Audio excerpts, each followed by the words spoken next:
Namaskar, welcome to my channel. I'm Maina Bhatnagar.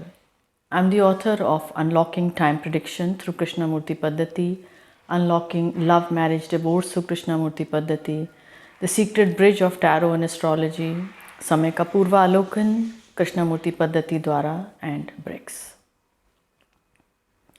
No one has ever won war in true sense.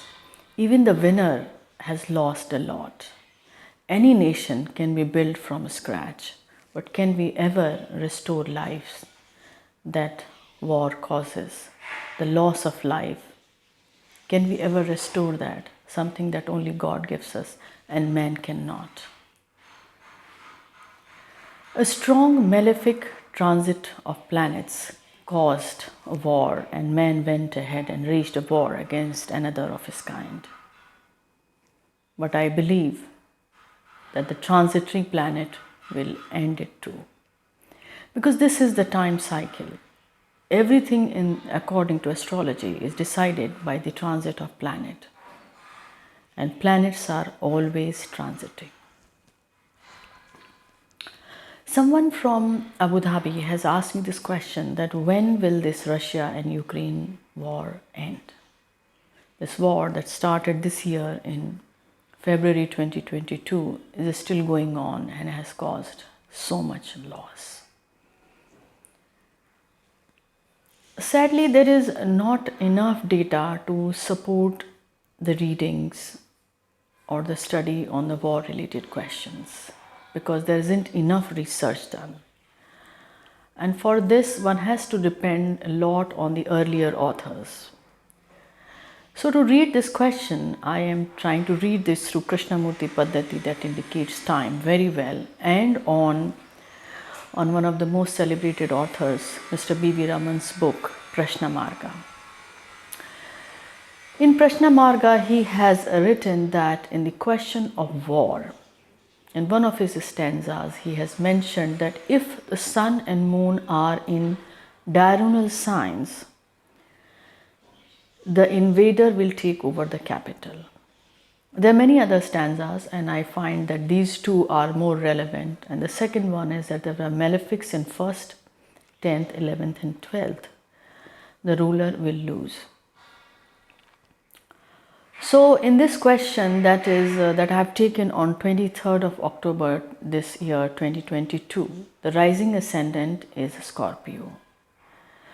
The rising ascendant Scorpio is good enough to indicate that the question is well taken, because this Scorpio is a sign, is a very strong sign of occult, disasters, hidden enemy and much more. So in this question, the sun is in Libra and moon is in Virgo. This fulfills the first stanza. And the second condition is also fulfilled because Ketu, Venus and Sun are in 12th house, and Venus is with Ketu. Ketu is in the sign of Venus, and this all becomes a combination of maleficence. Saturn aspects from his 10th aspect on these three planets, causing almost a 4 planetary combination. The ascendant lord is in 8th, indicating the losses. So looking at this Prashna combination of the planets, I feel that this war will not continue after April of 2024. And the transiting planet also indicate that this planetary combination will most possibly end this war by July or August of the next year, that is 2023. In my other readings, I have found that Mr. Putin's regime will not be powerful after 2024, almost the mid of 2024. As I said earlier, that the war-related questions are very difficult to interpret and predict. I have tried my best, so help me God on this question.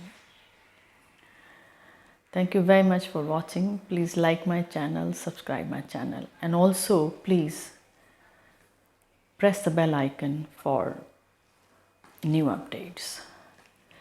Year 2020 to year 2030 is a very transitioning time. We have been first hit by COVID. Now we see this war. In between, we have these natural catastrophe going on, natural disasters going on.